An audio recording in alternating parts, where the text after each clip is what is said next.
Okay, we're back with Tom Christensen, who's the Global Technology Advisor and Executive Analyst at Hitachi Vantara. And we're exploring how Hitachi Vantara drives customer success specifically with partners. You know, Tom, it's funny. Back in the early part of last decade, there was this big push around, remember it was called green IT. And then the 07, 08 financial crisis sort of put that on the back burner. But sustainability is back, and it seems to be emerging as a mega trend in IT. Are you seeing this? Is it same wine, new label? How real is this trend, and where's the pressure coming from? Well, we clearly see that sustainability is a mega trend in the IT sector. And when we talk to CIOs or senior IT leaders, or simply just invite them in for a roundtable on this topic, they all tell us that they get the pressure from three different angles. The first one is really end consumers, and end consumers nowadays are beginning to ask questions about the green profile and what are the company doing for the environment. And this one here is both private and public companies as well. The second pressure that we see is coming from the government. The government thinks that companies are not moving fast enough, so they want to put laws in that are forcing companies to move faster. And we see that in Germany as an example where they are giving a law into enterprise companies to following human rights and sustainability 3 levels back in the supply chain. But we also see that in EU, they are talking about a new law that they want to put into action. And that one will replicate to 27 countries in Europe. But this one is not only Europe, it's the rest of the world, where governments are talking about forcing companies to move faster than we have done in the past. So we see 2 types of pressure coming in. And at the same time, this one here starts off at the CEO at a company because they want to have the competitive edge and be able to be relevant in the market. And for that reason, they are beginning to put KPIs on themselves as the CEO, but they're also hiring sustainability officers with sustainability KPIs. And when that happens, it replicates down in the organization. And we can now see that some CIOs, they have a KPI, others are indirectly measured. So we see direct and indirect. The same with CFOs and other C-levels, they all get measured on it. And for that reason, it replicates down to IT people. And that's what they tell us on these roundtables. I get that pressure every day, every week, every quarter.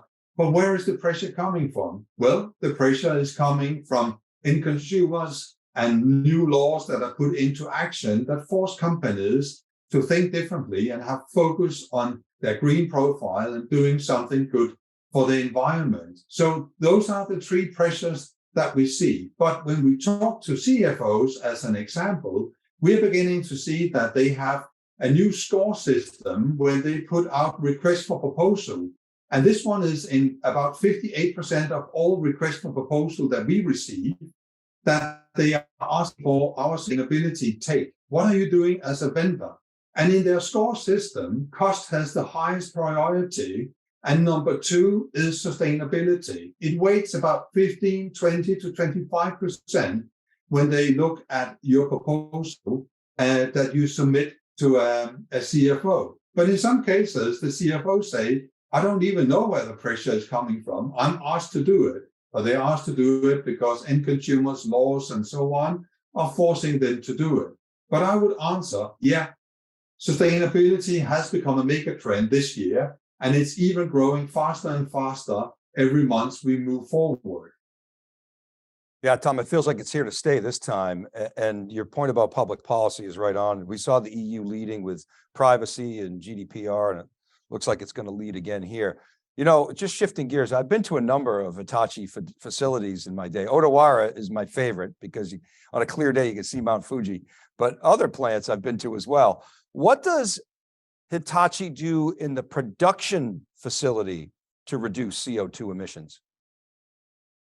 Yeah, I think you're hitting a good point here. So what we have a facility in Japan, and we have one in Europe, and we have one in America as well, to keep our production close to our customers and reduce transportation from the factory out to our customers. But you know, in the EMEA region, back in 2013, we created a new factory. And when we did that, we were asked to do it in an energy neutral way, which means that we are moving from being powered by black energy to green energy in that factory. And we built a factory with concrete walls that were extremely thick to make it cold in the summertime and hot in the wintertime with minimum energy consumption. But we also put 17,000 square meters of solar panel on the roof to power that factory. We were collecting rainwaters to flush it in the toilet. We were removing light bulbs with LED. And when we sent out our equipment to our customers, we put it in a rack instead of sending out 25 packages to a customer. We want to reduce the waste as much as possible. And you know, this one was pretty new back in 2013. It was actually the biggest project in EMEA at that time. I would say if you want to build a factory today, that's the way you're going to do it. But it has a huge impact for us when electricity is going up in price and oil and gas prices are coming up. We are running with energy neutral in our facility, which is a big benefit for us going forward, but it's also a competitive advantage to be able to explain what we have been doing the last 8-9 years in that factory. We are actually walking the talk, and we made that decision, even though it was a really hard decision to do back in 2013. When you do decisions like this one here, the return of investment is not coming the first couple of years. It's something that comes far out in the future. But right now, we are beginning to see the benefit of the decision we made back in 2013. I want to come back to the economics, but before I do, I want to pick up on something you just said, because you hear the slogan, sustainability by design.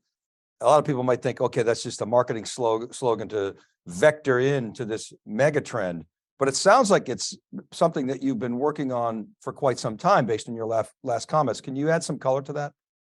Yeah, so the factory is just one example of what you need to do to reduce the CO2 emission in that part of the life of a product. The other one is really innovating new technology to drive down the CO2 emission. And here we are laser focused on what we call decarbonization by design. And this one is something that we've done the last 8 years. So this is far from new for us.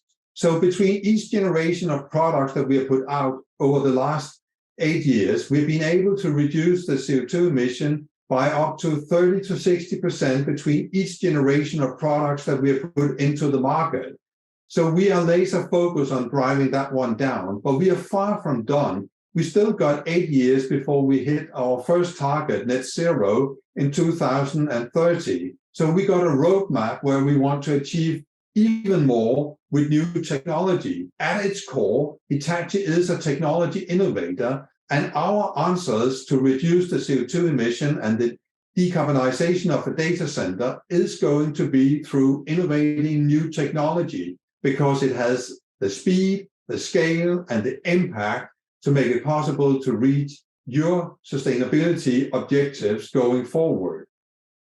How about recycling? Where does that fit? I mean, the other day it was, a lot of times at a hotel, you used to get bottled water. Now you get, plant-based, waters in a box.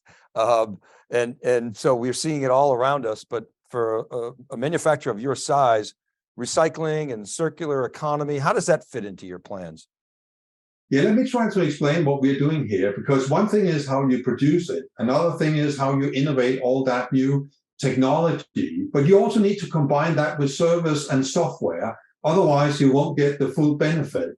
So what we're doing here when it comes to exploring circular economics, it's a kind of where we have an eternity mindset. We want to see if it is possible to get nothing out to the landfill. This is the aim that we are looking at. So when you buy a product today, you get an option to keep it in your data center for up to 10 years. But what we want to do when you keep it for 10 years is to upgrade only parts of the system. So let's say that you need more CPU power, you just switch the controller to next generation controller and you get more CPU power in your storage system to keep it those 10 years. But you can also expand with new disk media, flash media, even media that doesn't exist today will be supported over those 10 years. You can change your protocol in the front end of your system to have new protocols and connect to your server environment with the latest and greatest technology. See, the benefit here is that you don't have to put your system into a truck and a recycle process after 3 years, 4 years, 5 years. You can actually postpone that one for 10 years. And this one is reducing the emission again. But once we take it back, you put it on the truck and we take it into our recycling facility. And here we take our own equipment like compute, network, and switches, but we also take competitive equipment in, and we recycle as much as we can. In many cases, it's only 1% that goes to the landfill or 2% that goes to the landfill.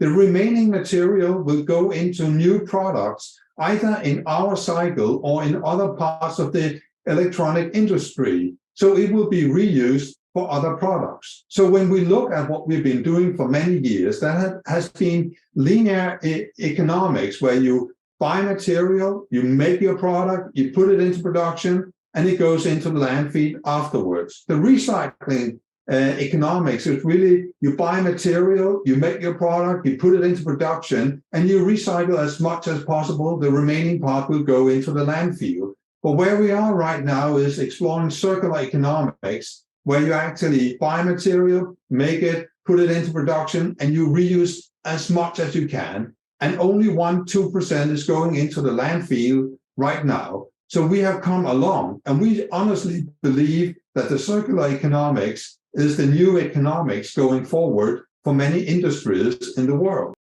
Yeah, and that addresses some of the things that we were talking about earlier about sustainability by design. You have to design that so that you can take advantage of that circular economy. I do want to come back to the economics because, you know, in the early days of so-called green IT, there was a lot of talk about, well, I'll never be able to lower the power bill, and the facilities people don't talk to the IT people, and that's changed. So explain why sustainability is good business, not just an expense item, but can really drive bottom line profitability. I understand it's going to take some time, but help us understand your experience there, Tom. Yeah, let me try to explain that one. You know, you often get the question about sustainability. Isn't that a cost? I mean, how much does it cost to get that green profile? But, you know, in reality, when you do a deep dive into the data center, you realize that sustainability is a cost-saving activity. And this one is quite interesting. And we have now done more than 1,200 data center assessment around the world where we have looked at data centers. And let me give you just an average number from a global bank that we work with. And this one is not different from all the other cases that we are doing. So when we look at the storage area, what we can do on the electricity by moving an old legacy data center into a new modernized infrastructure is to reduce the electricity by 96%. This is a very high number and a lot of money that you save. But the CO2 emission is reduced by 96% as well. The floor space can go up to 35% reduction as well. When we move down to the compute part, we're talking about 61% reduction in electricity on the compute part, just by moving from legacy to new modern infrastructure, and 61% on the CO2 emission as well. And see, this one here is quite interesting because you save electricity and you do something really good for the environment at the same time. In this case I'm talking about here, the customer was paying $2.5 million annually. And by just modernizing that infrastructure, we could bring it down to 1.1 million. This is 1.4 million savings straight into your pocket. And you can start the next activity here, looking at moving from virtual machine to containers. Containers only use 10% of the CPU resources compared to a virtual machine. Move up to the application layer. If you have that kind of capability in your organization, modernizing your application with sustainability by design, and you can reduce the CO2 emission by up to 50%. There's so much we can do in that data center, but we often start at the infrastructure first, and then we move up in the chain, and we give customers benefit in all these different layers. Yeah, a big theme of this program today is what you guys are doing with partners. Are partners aware of this in your view? Are they in tune with it? Are they demanding it? What message would you like to give the channel partners, resellers, and distributors who may be watching?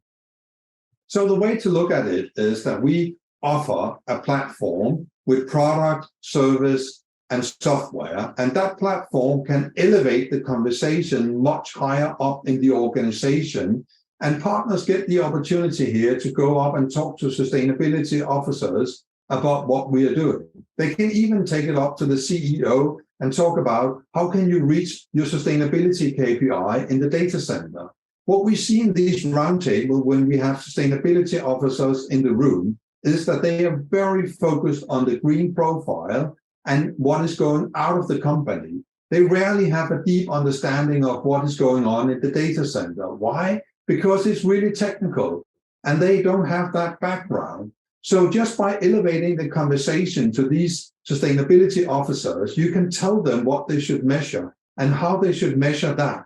And you can be sure that that will replicate down to the CIO and the CFO, and that will meet it in your request for proposal going forward. So this one here is really a golden opportunity to take that story, go out and talk to different people in the organization to be relevant and have an impact and make it more easy for you to win that proposal when it gets out. Well, really solid story on a super important topic. Thanks, Tom. Really appreciate your time and taking us through your perspectives. Thank you, Dave, for the invitation. Yeah, you bet. Okay, in a moment, we'll be back to summarize our final thoughts. Keep it right there.